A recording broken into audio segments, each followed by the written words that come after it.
Welcome back to Highest You, where leadership meets soul. I'm delighted to welcome Tarek Sabbouh to the conversation today. Tarek is a creative director for Estée Lauder Companies in the region, and he has 15 years' experience of brand storytelling and bringing stories alive. I've invited Tarek to come and join me in this conversation because I really admire the way he puts his vision into practice and leads really authentically and with soul. Welcome, Tarek. Hello, Kate. Thank you so much for having me. It's such a pleasure. So tell us about your purpose, because you're somebody who is very purpose-led. What are you out to create in the world? I feel very passionate about telling meaningful stories to connect, especially here in our region. I want to tell authentic stories that truly resonate with who we are as Middle Easterns in the region. Yeah, say a bit more about that, because actually it was one of the things that struck me in our first conversation, was your commitment to representing this culture in a positive way. So say a little bit more about that. I mean, picture this. We in the region, we grew up with a lot of dubbed ads, let's say. So whatever we looked at was something that came from the West. And, it would typically be somebody that's from Europe or from the States, and it's dubbed in Arabic. And now we have the opportunity to create ads through representation, representing who we are. I love being part of the community here in the region that's creating stories for people like us, by us. It really, really is important to me. Yeah, I get that. It's a great mission to be on. And as this region accelerates and kind of in some ways surpasses the cultural dominance of the West and Western Europe. I never thought the day would come, to be honest with you. Like 5 years ago, this wasn't cool. You know what I mean? And now you see around the world and the trends that are happening, and you can notice that our culture is really attracting a lot of eyes all over the world, and it's something that makes me very, very, very proud. Yeah, I mean, there's a sense of kind of positivity in this region, that it's young, that it's really exciting, that it's future focused in a way that I think Western Europe I see is a little on the decline. And I discovered the other day, which was really interesting to me, that the YouTube podcast with the most subscribers is actually a Saudi podcaster. Oh. More than Diary of a CEO or all of those. So. I had no idea. See, I watch Diary of a CEO. See how it works. But no, what I love about it is that we're more connected than ever. Like, it really makes me happy to see local talent be globally recognized. I mean, you see it in cinema, you see it in fashion, you see it in the beauty world, in tech. Like, everywhere I'm looking now or looking at the news, I'm like, feel represented. I see people from our region really take over the world. Yeah. And I'm really interested in leadership in this region and being, inviting you here as part of kind of creating that narrative about what great leadership looks like in this region, specifically in the future. So, for me, it's very important to lead with compassion, empathy, understanding, respect. I genuinely felt like growing up that I did not necessarily want to work in the region. I wanted to work in the West because I felt like, are we going to have that level of understanding in the work environment here? And then come to today, I feel that very, very much. It's very important for me to be surrounded by, that's how I develop my leadership style, to be surrounded by amazing leaders who give you the space, the respect, the empathy, the understanding to grow and thrive and prosper. That's very important. So I try to emulate that with what I do. So, in some ways, the Middle East has always been about relationship. It's absolutely the kind of bedrock of everything in this region, more so, I think, than Western Europe. And you're talking about relational leadership, which is about, how you kind of connect with people with compassion. So I think, in some ways, this region is really well suited to that kind of leadership style. Absolutely. You see a lot of the relationships here are built on trust, understanding, respect. I think, sometimes when we have people coming to visit from abroad and they see that things here feel almost like a handshake, more like a handshake than an actual... It's a very interesting and dynamic way to connect with people here in the region. It's interesting. Yeah, some of my clients actually refuse to do contracts because once we've agreed it, we've agreed it, and I'm like, okay. Okay, I'm against that. I'm pro contracts always. But it's a handshake and they follow through and it's all good. Absolutely. Again, it's based on trust. Yeah. A lot of it is based on trust. But I would much rather have both. If we can live in a world where we can have both, I think it's a much better place. So you started to talk about your leadership style and approach, and I'm interested in how your values show up in your leadership.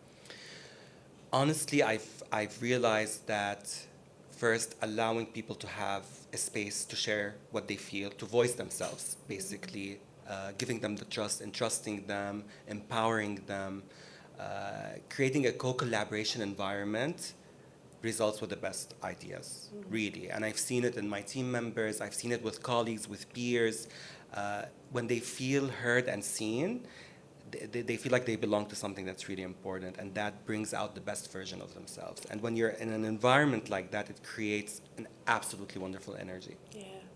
And I think it's actually really important because, you're telling stories. So to actually, have the people who work for you tell their story and feel seen and heard, it's like there's a coherence between what you're doing externally and what you're doing internally. It's a labor of love. Yeah. Genuinely, like there's when we go on set after months and months of preparation and putting our heart and souls into it in pre-production, and I look all around, I tell them, guys, this is our baby. Like, it's here, and people genuinely, I've heard a lot of that. I've heard that feedback a lot about our collaborations.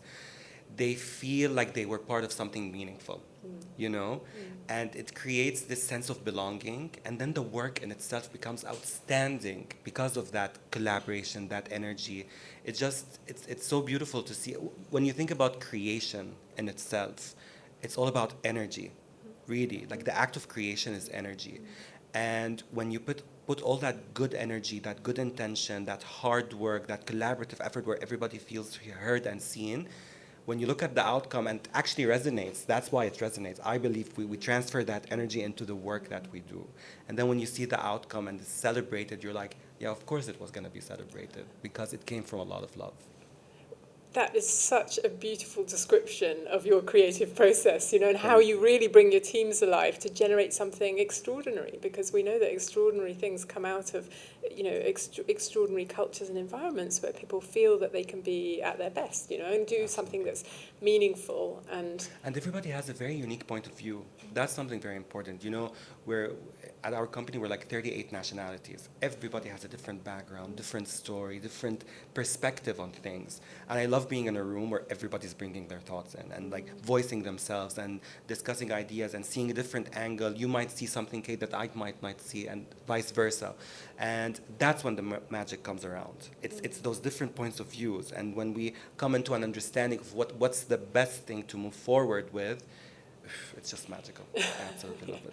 But not all creative directors are so egalitarian, I think I get a lot of that. I mean, honestly, I was once in a brainstorming session, and I said, guys, I know I'm the creative director, but we're all creatives here. I would love for all of you to contribute, and I really want to hear your ideas, because any idea here can be the best idea. So let's do this together. And their faces, they were absolutely shocked. It had never happened before. And I do understand. I've worked, growing up, I've worked with a lot of creative directors who, for them, it's my vision or nothing, And I always felt like this sense of hierarchy doesn't serve anyone, really. I mean, it serves your ego, for sure. You do feel important. But this exaggerated or inflated sense of self doesn't appeal to me.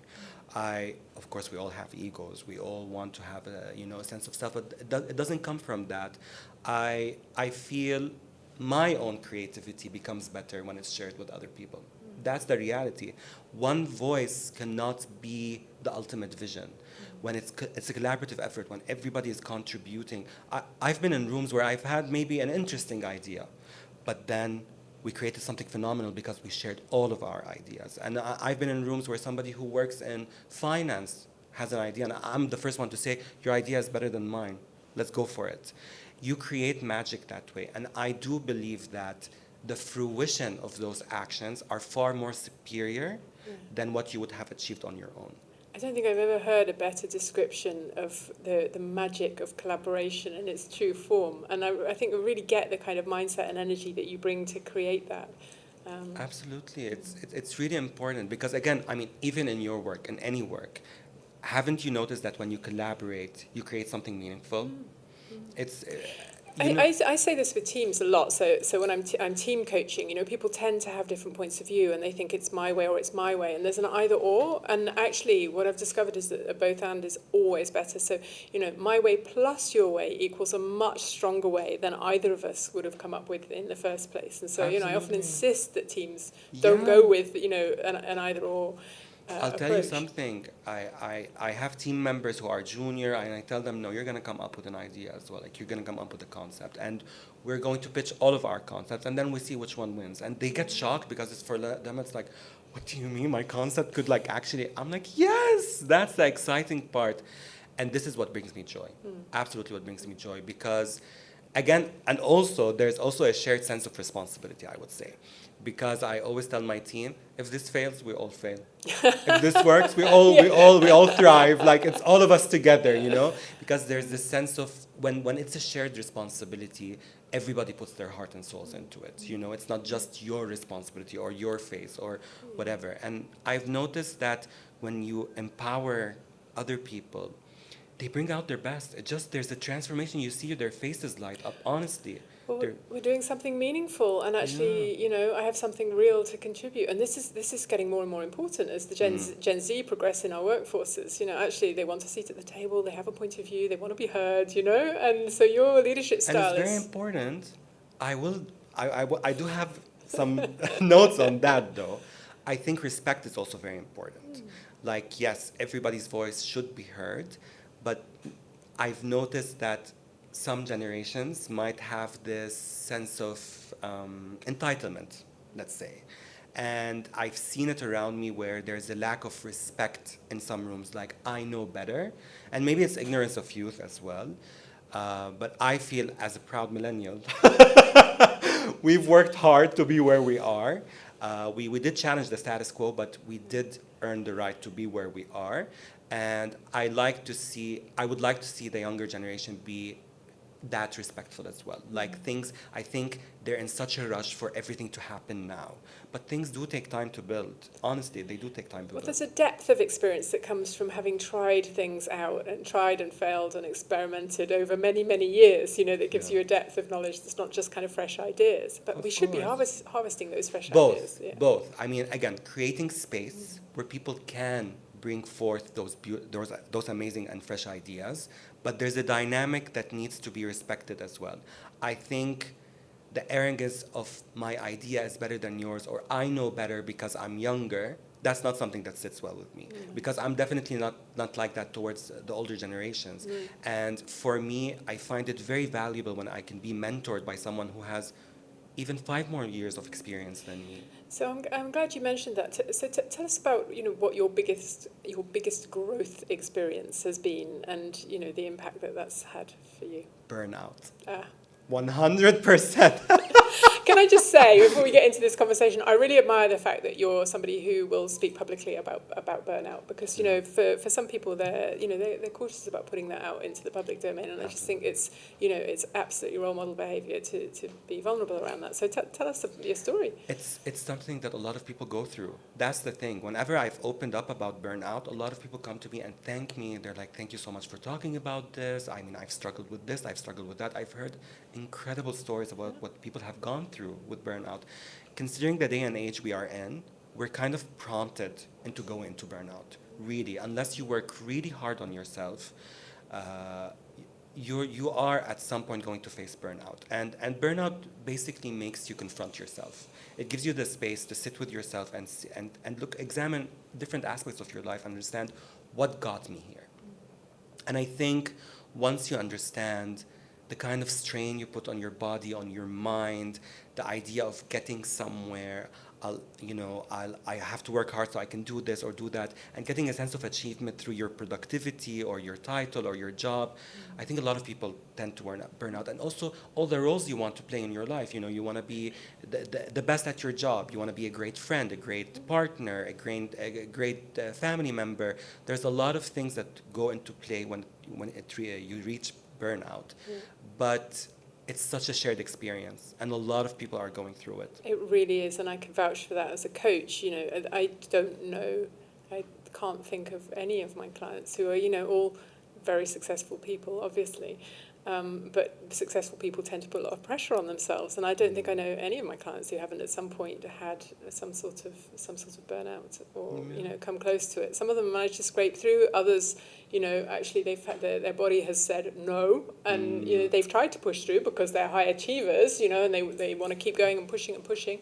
But eventually the body will say no, and then, they have major things that happen that stop them in their tracks, where they have to stop and recover, and then, do what you've done, which is look at, well, what are the drivers for this burnout? What is the mindset or the way of approaching things that has led me to this? I think that was your question, what's got me here, And oftentimes what I see is it's really about a level of perfectionism, a level of people-pleasing, or a level of, just desire to do a great job, a massive passion, a commitment, all of those things.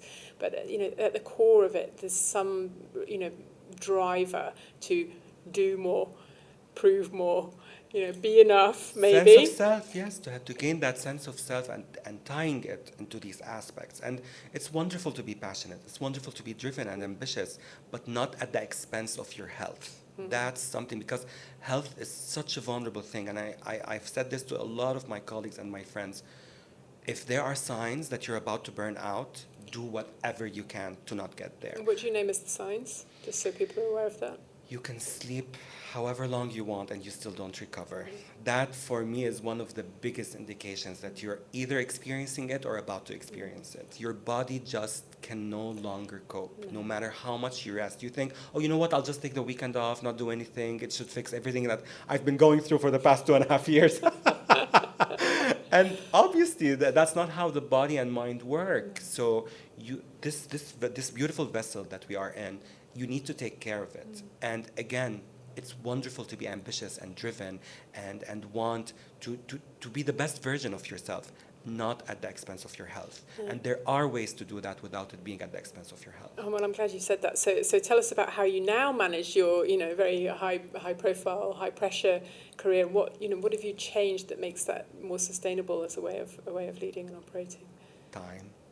Managing time, giving myself the space to rest, for my body, for my mind, thinking, reflecting, pausing, not glorifying the idea of overachieving or overworking, because you can achieve a lot without having to overwork. Building that mindset is really very helpful.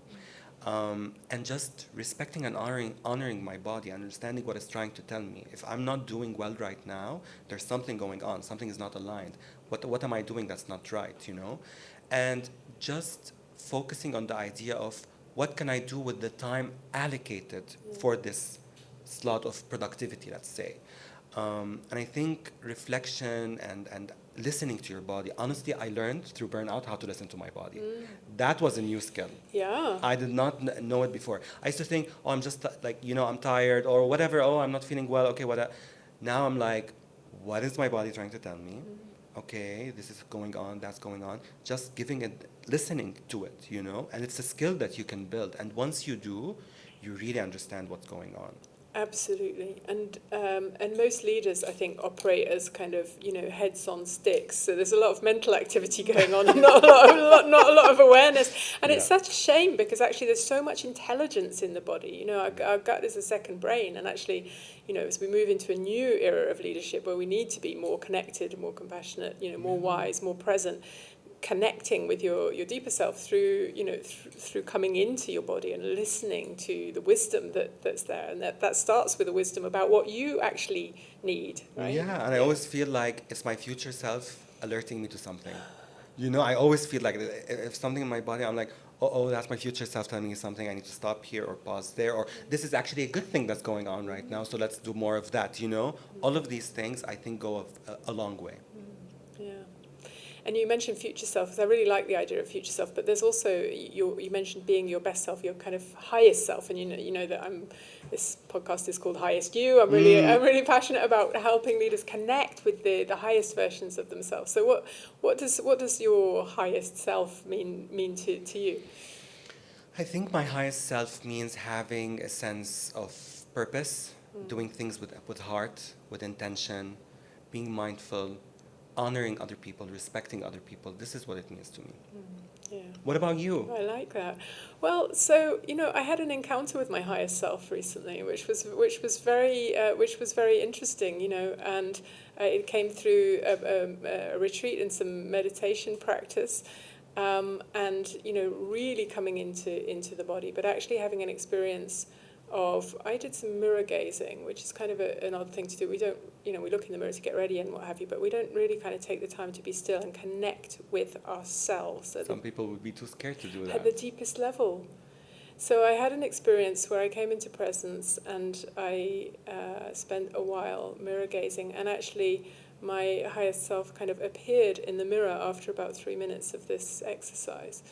And I can report it was an amazing experience, because what happened when I connected with that image of myself was that suddenly I came into a grounding in my body, and I felt powerful but deeply feminine.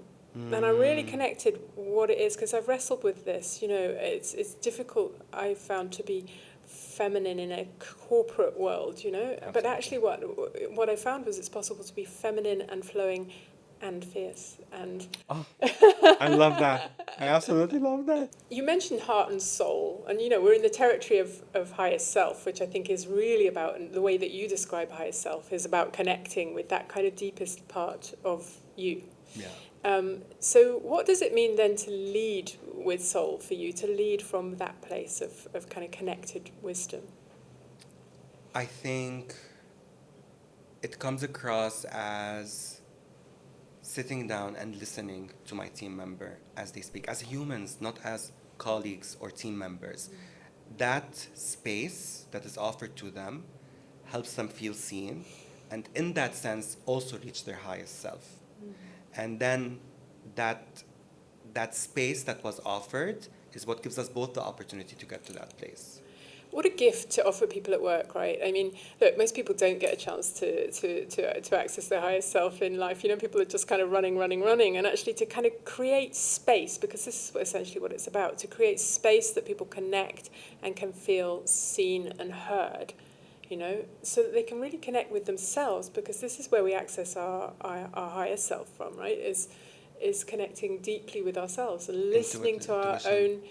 Exactly, our own inner wisdom and our intuition. Yeah. Exactly that.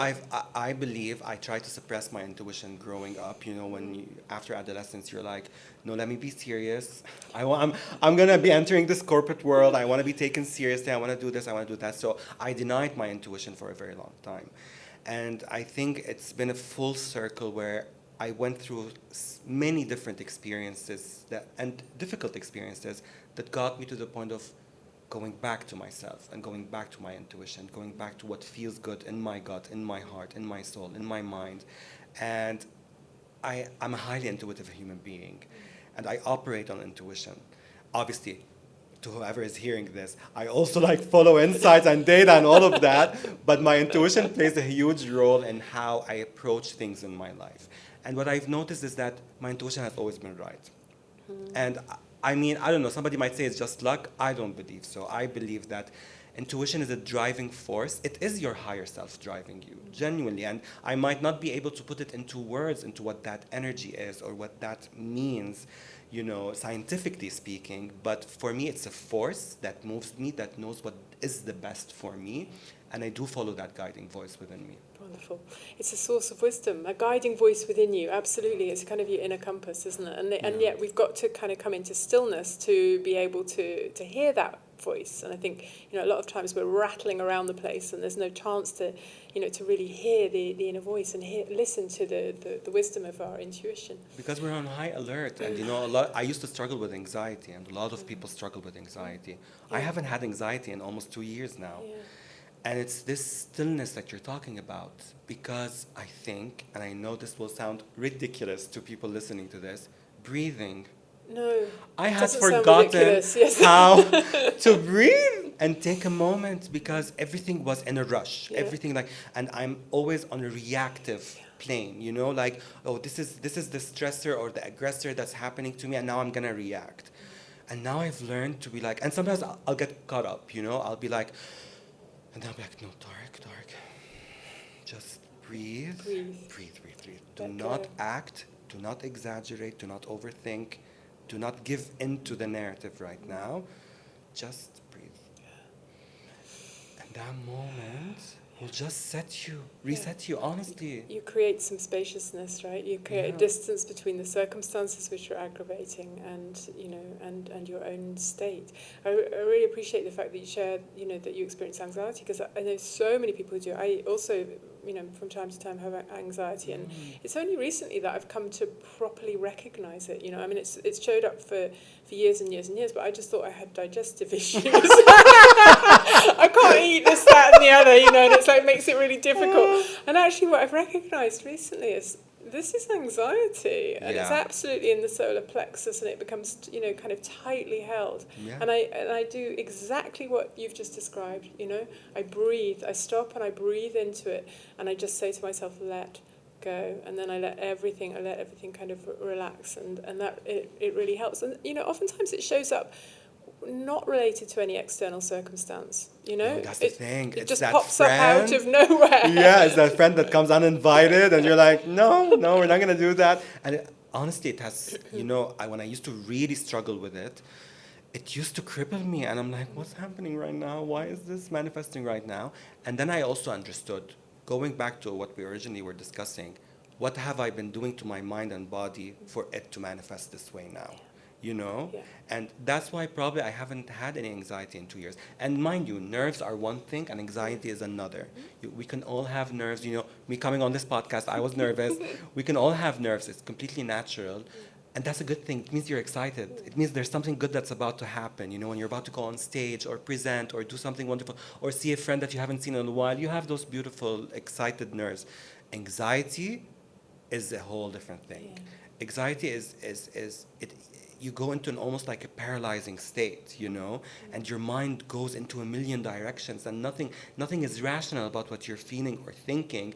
But then if you give into it, it becomes even of a bigger monster. And you spoke about what's happening here, but then there's something that's happening here. I mean, I remember my first panic attack where I felt I was having a heart attack, and I thought, this is it. Like, this is the moment. I went to the emergency room, and I was like, I think I'm having a heart attack. And they're like, no, okay. And then they did everything. I was just like, no, you have anxiety. Yeah. And then understanding how you can calm all of this down. Because I think, and I told you this before the podcast, we all have an exaggerated sense of self. We all feel like we are the main character. We are the main character of our lives. But I think we give too much importance to a lot of things that really do not matter. And I think once you humble yourself and you ground yourself and you understand what truly is important, your nervous system changes. You know what I mean? You become more relaxed about things. And you'll have high peak periods, and you will be stressed, and you will be challenged. But reminding yourself of that space within you, that's what I always do. I always remind myself, there's a version of myself in there that has the space and the ability to take it all in a neutral way. And whenever I remember that space within me, I calm down. And I don't know if you do that, the same thing. Yes, that space within you. It's all about creating that space within you. I was interviewing somebody the other day, and it was absolutely fascinating. So they were somebody senior in one of the biggest investment banks in the world. These investment bankers are pretty hardcore. They are workhorses, right? And actually what this person said to me was that she estimated about 75% of their senior leadership team had some kind of stillness practice that allowed them to disconnect, find center, allow space, that space within for ideas to come up and flow, to get connected with, with inspiration. And that when you're running, you can't do. But the thing that she told me that really shocked me was that it's the middle level of managers who are not taking time to do that because they're on the busy train, right? And so the senior people have kind of worked out that actually, if you're going to sustain a life at this pace, you need to have some practices that are going to keep you grounded. And I really resonate with that because, if I don't do my stillness practices. So I get up every morning, I go for a half an hour walk in the sunshine where I reset, the daily rhythms. I then do some breath work. I then do some meditation, just short meditations, but come into stillness with myself. If I don't do that, the wheels come off, frankly, and nobody wants to coach with their wheels off, so, yeah. Absolutely. That's a beautiful rhythm to have. And speaking about executive leadership versus mid-level where I am, because, it also takes time to get there, I believe. What I would love for us to do is to learn ahead of time instead of waiting for ourselves to also reach that journey. And I know we all have to have our own experiences, but looking at my own manager and how she leads, I always tell her, I don't want your job. I don't want your job. Yeah. It's intense. It requires a lot of patience, a lot of stillness, like you said, immense responsibility. But seeing her navigate all of that is what inspires me. And honestly, I am 100% positive that the reason why I am a good people's manager or a good leader is because of my own leader. She set an example for me. I saw how she led with compassion. You can be. And, I struggle with this. Sometimes I'll be really stressed. Like, a lot is going on in my life. And, a team member is asking me a question. And, I'm like, oh, my God, I don't have the time for this right now. And, these things happen. And I think if I hadn't seen her in heightened situations, how she reacted in those situations, maybe I wouldn't be a good leader today. So it's very important also for executive leadership that you're talking about, for them to share those practices rather than maybe keep them for themselves. I think it's an important practice. I think stillness, again, in this day and age, is a very hard thing to achieve. I'm sure you've honed your skill over a long period of time to be able to get there. Yes, and it doesn't have to be complicated. Yeah. I think that's something that I always underline, because the people who are running and who are successful, ambitious, and driven, they don't tend to be the kind of people who want to spend a lot of time in stillness. Yeah. And so how do you do that when that's your character and personality type? And it's not about spending 15 years studying meditation practice. Actually, there's some really simple ways of doing that. And you mentioned it. Just kind of connecting with the breath, and in as little as 5 minutes of really intentional, slow breathing, you can come into presence with yourself, and you can just start to notice the thoughts. And every time you get a thought kind of whiz in, you haven't failed at meditation. You're just human, and that's when you say thought, and then you recognize it and you let it go, and you come back to the breathing in and out and in and out.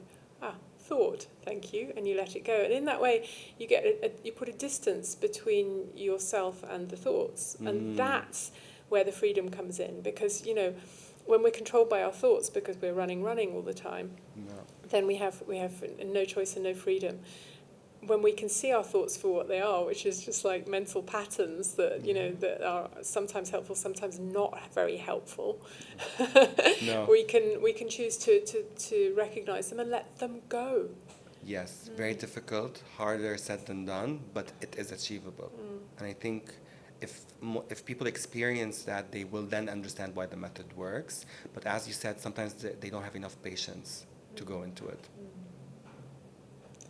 So where should we go next in this conversation? I don't know, having fun. So I guess I'm really interested in any, you talked a little bit about your leadership style, but any kind of really practical, tangible leadership approaches that you've discovered that really help your team to thrive and flourish? Spending enough time with them. I think that's one of the main things. I think when I started having my own, teams and, exploring my own leadership style, I felt that the one thing that a lot of people's managers or people's leaders don't do is spend enough time with them. I think there's this expectation of, I figured it out on my own, you should as well. And there's a lot of that. And I believe investing enough time with your team members and giving them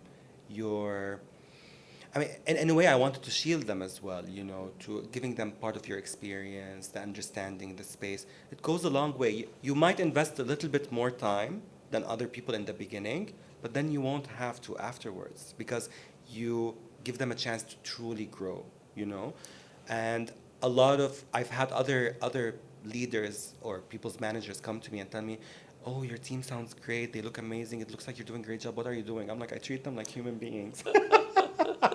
It's really interesting. I think, often I can't believe it, but I still find leaders who think task is the most important thing, right? Achieving tasks and a focus on task and a focus on delivery. And, haven't yet understood that actually if you take a people-first approach, the task gets done. Absolutely. That's what I've noticed as well. Like, it's not about the output. It's truly about what you're doing as a collective, and I trust my team blindly. I know they will get the job done because I've entrusted them with something. You know what I mean? And again, it goes back to that sense of responsibility. I know that my team members, whether it's whatever it is, they're going to get it done. Now, we can have hurdles along the way, challenges, we have an open space where we can talk about the challenges that we're facing. We help support each other. I'm not into the whole, you do this, I do that. How can we do this together? How can we fix this together? It creates a sense of companionship, and then you see us all come together to solve a problem, and it gets solved much faster because of that connection. Because people are putting their heart and soul into it, because they feel cared about. It's not a transaction. Yes. It's not transactional. They feel heard and seen.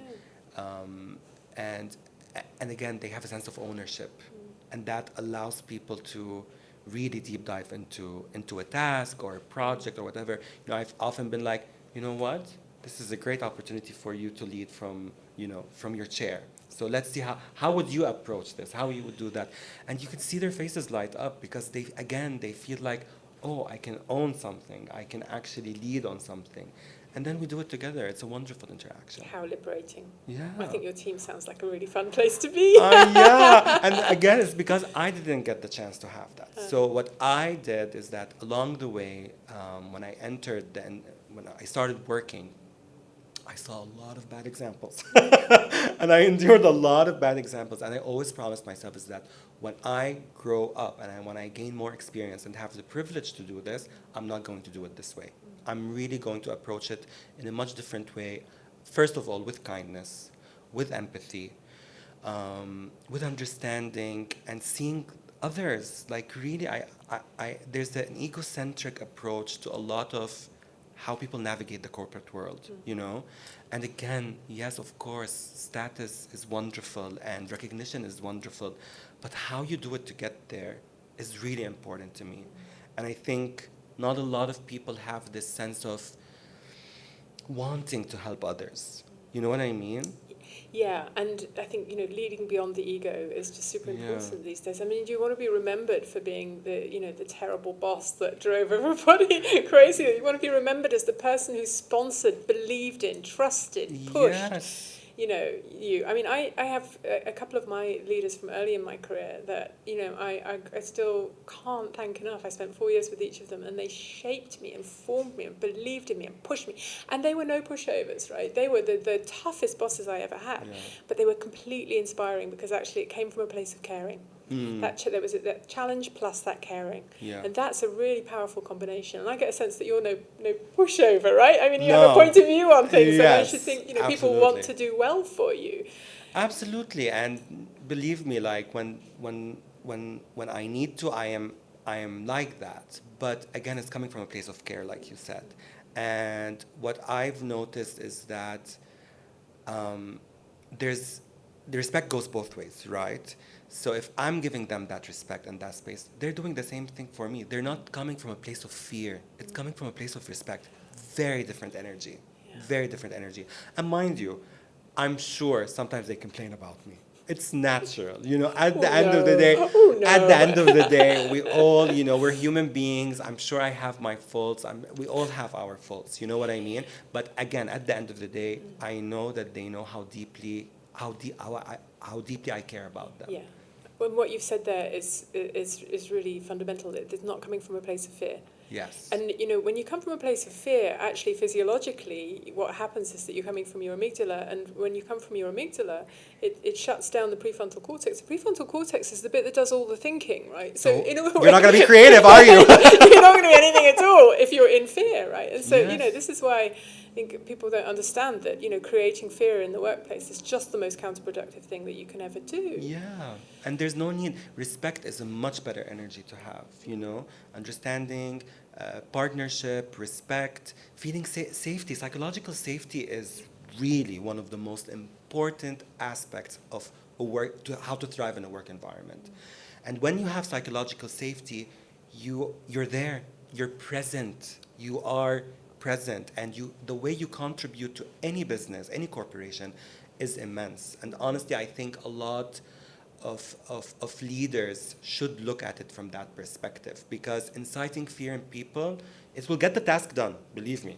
Fear will make people, it will get the task done, but it will not build projects and build the future in a way where you feel like you've built something together.